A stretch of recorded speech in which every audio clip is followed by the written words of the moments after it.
I'm from the East Coast. I moved here about 4 years ago. There we go. My name's JJ. My family, they're kind of funny. They named me after a black guy from a TV show. He was dynamite and I'm Slim White and out of sight. All right, now. I'm a half Italian, I'm a half breed. I'm a half Italian, half a Polak. I was trained to drink by the Irish. That makes me a hard-working, good-looking, charming guy. It really does. And the hard-working part's getting the fuck out of work. I sure as hell don't. But speaking of nationalities and stuff, I've lived down south for a while as well.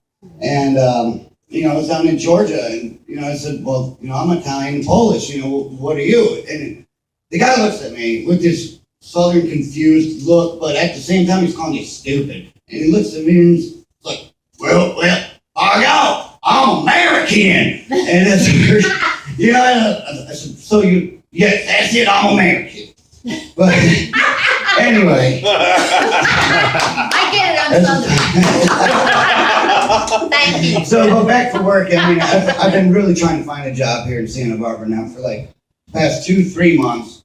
And I've been sitting at that bar stool right there now for the past 3 months. Nothing has come my way, and I cannot figure it out. I've been trying like hell to get a job, but for some reason, it's just not happening.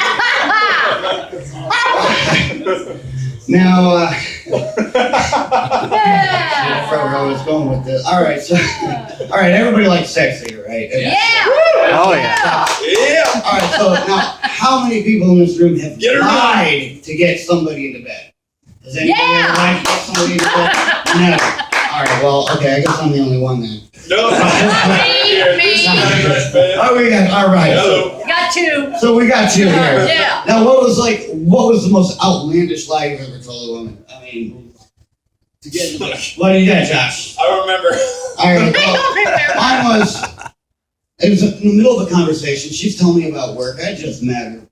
And all of a sudden, she's like, yeah, well, I'm a beautician, and I just look at her and I go, 3 inches long, big around a soup can.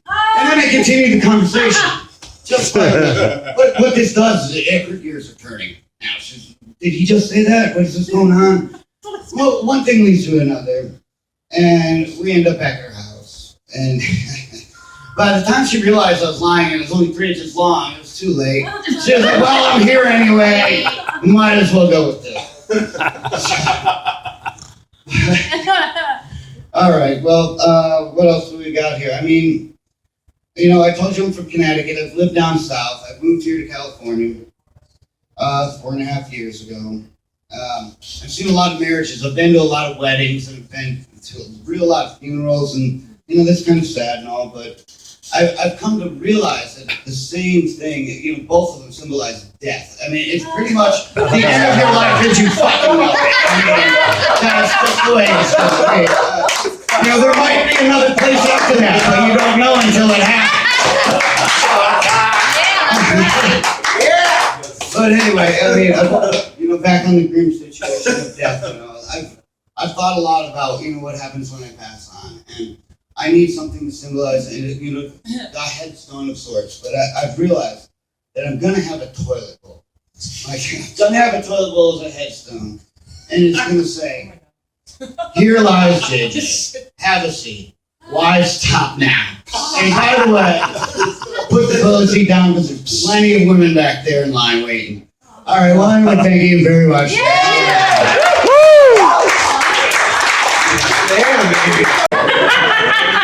Come on, girls, right? We want to see about all that. Wow, Jose, give another round of applause. Great. Come on, places, kids. You made me laugh at my ass over there. You were fantastic. All right, we're going to keep it rolling. You ready for another comic? Yeah. We're going to keep it going on our training. It's not about me. I'm doing half my practice. All right, I'm going to bring up a very talented young man who is a legend here at Old Town Tavern. Yeah. Right, Mac? That's right. And be sure we buy a lot of drinks to Mac. He's hot, and we need to get a lot of tips. And Yeah. But anyway, this guy always looks debonair. He always looks like a hat on. He looks so much British. I like him immensely. Let's bring up Mr. JJ! Wow!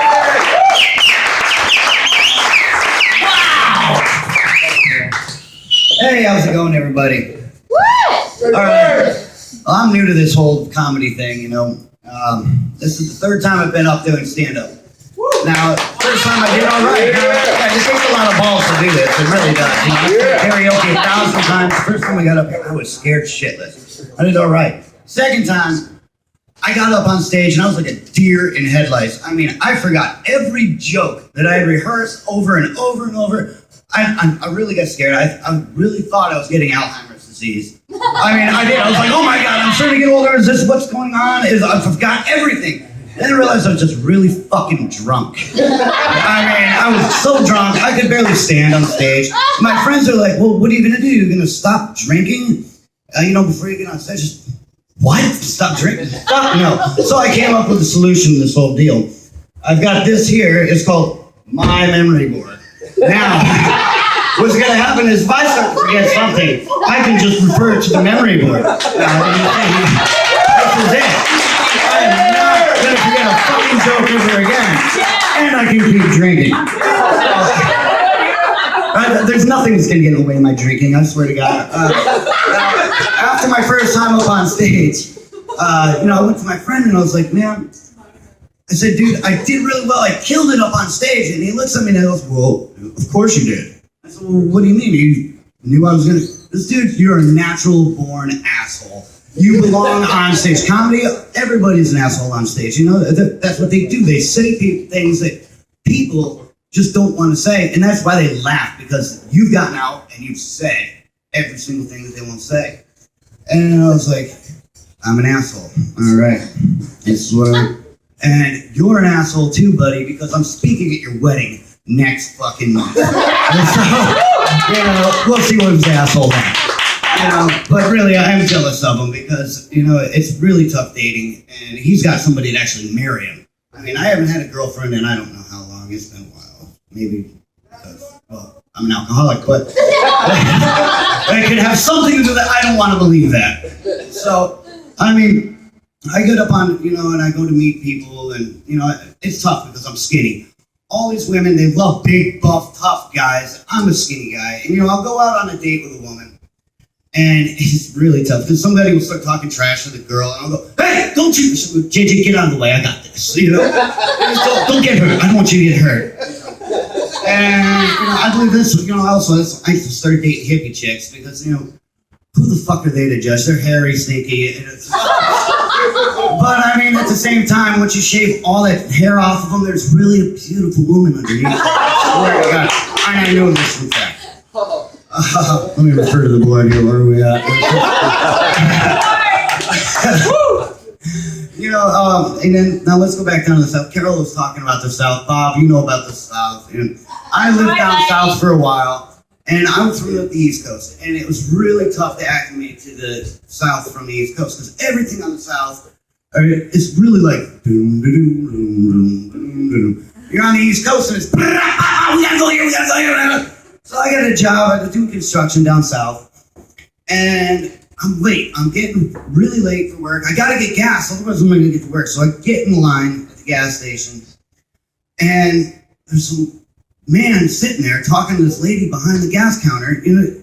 They're having a conversation about God knows what, about their kids, about school, and I'm just sitting there wanting to pay for my fucking gas. I gotta go to work. And so finally, she's done after a half hour. I fill up my tank, I rush to work, I make it there just on time. I'm like, where the hell is the boss? I'm supposed to be here. What am I supposed to do? 45 minutes, the owner comes up to the company. He's like, man, sorry I'm late, JJ. He goes, shit, I was getting gas. I had this conversation with the gas attendant. He's telling me about this goddamn watering hole. Just so happens on the way to work, I drove by the watering hole. I had to cast a couple lines out to see if I was going to catch any fish. And, so how we doing today? Sorry. Well, that was how I finally slowed down in the South. I was like, well, I started taking a fish. And I'm going to leave you guys with this one thought. I really want to give really big credit to the guy who created window locks in the cars. I mean, it's created so much fun for me in the past. You could be driving down the highway with your buddy, and you just let one rip. And you just lock those windows, and that poor son of a bitch has to sit there and ferment and marinate in your sink forever. And if he didn't create that, it would not have. It would create so much more fun for the long drives down the highway. Anyway, that's all I've got for you tonight. I appreciate it.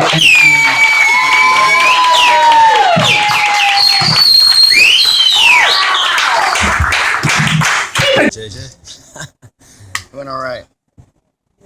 Think you did pretty good? Yeah, I believe if people laugh, that's what counts, right? All right. Performance, Beto. JJ kicked ass. That's big. I want to check.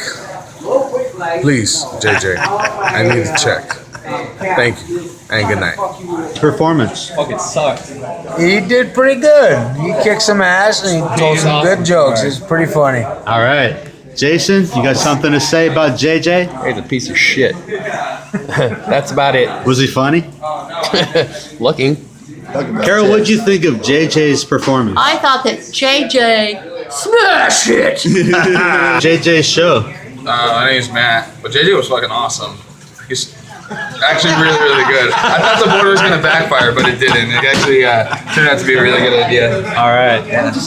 Sorry, Matt. No worries, huge. Did you see JJ's performance? Yes, I did. What'd you think? Was he funny? He was funny, knucklehead.